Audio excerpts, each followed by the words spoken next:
मानस तरधार मानस पढ़वार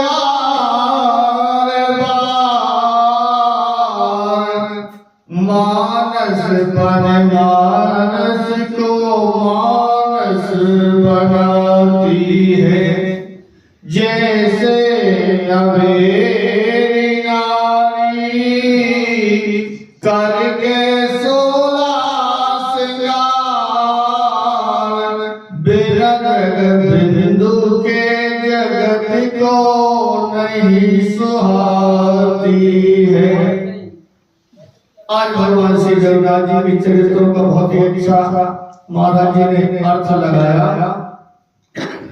इस रामचरितमानस में गोस्वामी तुलसीदास जी ने इसी कारण से अर्थ नहीं लगाया कि भाई जिसकी जितनी बुद्धि हो, जिसमें जितना ज्ञान हो, इस तरह से रामचरितमानस की अर्धावलियों का अर्थ लगा दें।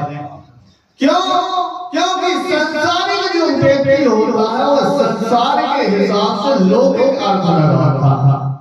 जो पारलौकिक की तरफ चलने वाला होता है, जो ब्रह्मचारी होता है और ब्रह्मचारी के हिसाब से इसका भाव लगाते हैं।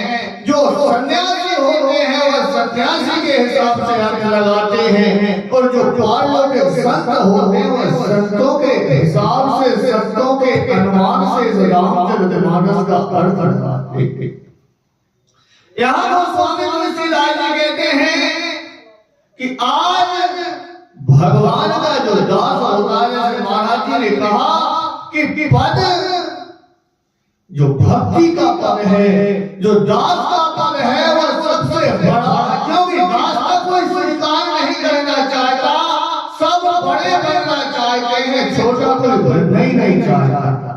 जैसे हनुमान जी की जब बड़प्पन हुआ, सबसे पूछा गया कि भैया कौन पार जा सकता है? किसी ने कहा 2 योजन, 4 योजन, 25 योजन, 75 और ना जा सकता हूँ, लौट कर नहीं आ सकता।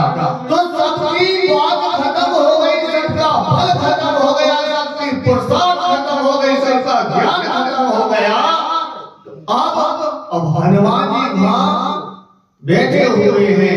जामवंत जी ने हनुमान जी के लिए जगाया और जगाने के बाद हनुमान जी कहने लगे बताओ क्या कर सकते, लंका को उठाकर समुद्र में डुबो दूं, माता जानकी को ले आओ या वहां के सारे निशाचरों को मार कर आ जाओ, क्या करना है?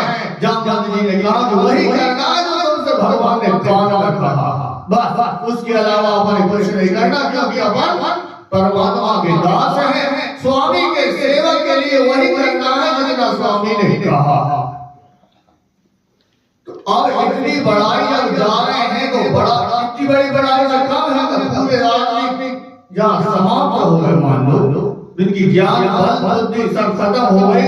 हनुमान जी शेष रह गए, तो सीना तान के जाने चाहिए थी, मानो नहीं। सब ही सिर डावा हनुमान जी ने सबके लिए, छोटे के लिए, जामवंत जी के लिए, अंगद के लिए, सबके लिए सिर नवाकर तो जहाँ झुकना हो जाएगा वही परमात्मा की प्राप्ति हो जाएगी। महान पुरुषों ने कहा, जी ने कहा बड़े वृक्ष के नीचे क्यों सुना?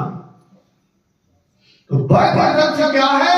उसका बीज बहुत छोटा होता है, परंतु पेड़ बहुत विशाल होता है।